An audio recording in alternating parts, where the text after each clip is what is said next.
Hey everybody, Grizz again. Well, let's try this again. This is going to be take two because I totally effed up the first one. I thought I could turn my camera on its side, but all it does is it makes you seasick when you watch it. So anyway, what this is about, just I was thinking while I had all these models out here and was doing the latex, that when I first started in this biz, the thing that always used to get me all the time was, where are my seams and where do the seams go and how am I going to do them? So I thought, maybe for some of the newer gang out there, it might not hurt to see a few of the models with seams on them so they can get an idea where I'm running them. So this is, now it's finished. This is the base for that pagoda that I was working on about a week or so ago. So I won't spend too much time on that because we talked about how underneath, pardon me, how underneath the seams intersect four ways on that guy. So then here's the midsection for the lantern here, so two seams up each side. I probably didn't have to go up as high as I did on here, but I was just worried about getting the insides out and giving myself some room to work if something did go haywire. So I did bring them up pretty high, but they probably didn't have to come up that high. So anyway, I got over here a couple of gargoyles here. So with the gargoyles, and the same with like cherubs or fairies or anything, dragons, anything with wings, it's always sort of a good idea to run your seam line like right along the edges, the tips of the wings. You can see they run up, stops at the head, comes on down, and yeah, the other one's pretty much the same sort of idea, a little different because it's got a bit of an angle there. But basically the same thing. I'm short, I'll just sort of hold the camera up there. You can see it stops right by the ears. So double seams and double seams. This is the top for the lantern. I think I just had it on the table, just on the last video, I can't recall. It's still got a few more coats to go there, but it won't have any, it's no seams, it's just a glove mold. So is this guy, that's the bird bath again. With the leaves, and I'm going to go over something about the leaves before I finish this video. So here is like a Roman style pillar with double seams running from, well, from the bottom to the top on the corners, you can see. Okay, and then a little skull with a little 3/4 seam running up the back end of them there, back. And yeah, never mind Tuscany, what that might look like. Okay, it's actually, it's a contemporary sculpture of a mother and child with the seam, just one seam running up to the, about 3/4 the way up on her. And sort of a mini little lantern, same thing with the intersecting seams in the bottom.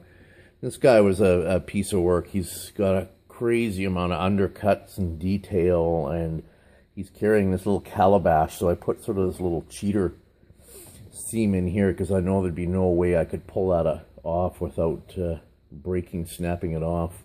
And then the other seam kind of follows his walking stick and sack up the back there, but I'm kind of excited about this one just because of the detail in it. Okay, what I want to talk about quick too before we go is about the leaf applique. This little guy is ready to go now, but what I did was, it's really difficult to see on here, is I filled with clay all the little pockets that were left from the concrete. And what I was afraid of is there's a lot of voids underneath the leaves. So if I would have put the latex just straight on, when you're demolding, your latex would have caught under and snapped all the edges off the leaf. So what I've gone in and done is added clay to outline every single leaf. And yeah, it was a lot of work. So you can see where I've filled in here these dark spots. I mean, the dark spots won't show up once it's finished and cast. But yeah, it is a lot of work, but I thought, you know what, it's gone this far, you have to sort of do it right. I'll just show you, I'm working, sorry for the fast move on the camera there. This is my office, by the way. I don't come in here much with the camera, but I like to sit on my donut and do my thing in here with clay. So here you can see I'm in the middle of the big one here. So what I'm doing is coming in, filling all the little holes. And I'll see if you can't see that. It's not very clear, is it? Filling every single little void, every border with clay, just because I don't want the latex going underneath there and pulling it off. So, I mean, I've got all winter, so whenever I get some spare time, I come in and I work for half an hour or so on this guy in here. And then I'm just about ready for latex. Like Tuscany said a few times, like when you're doing plaster work, like take your time, and this is the time to really make it perfect and bring out any details or get rid of any blemishes before you go to latex. So I'm heeding his words there and being quite picky on my finishing. So he just needs she needs one more little sand on here, and she's ready to go for latex. And that's the big torso with the leaves, so I'm gonna have to do all that undercut stuff with the clay too. So it's only November, I got lots of time, so we're good to go. So, and then in another week or so I'll probably have a whole bunch of new models on the table there. I've got a whole bunch lined up ready to go for the next batch, so I'll keep you all posted. Oh, I know I was going to show one more thing. Well, Guns, thank for Guns video. We all like to be nosy in this voyeuristic society, I guess, look at other people's workspaces, but I've never shown. That's where all my molds are kept for the winter.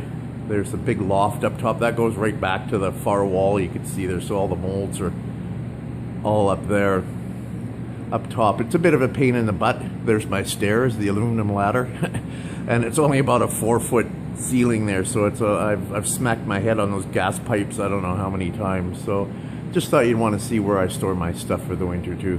Okie doke everybody, that's it for now, and I'll see you next time.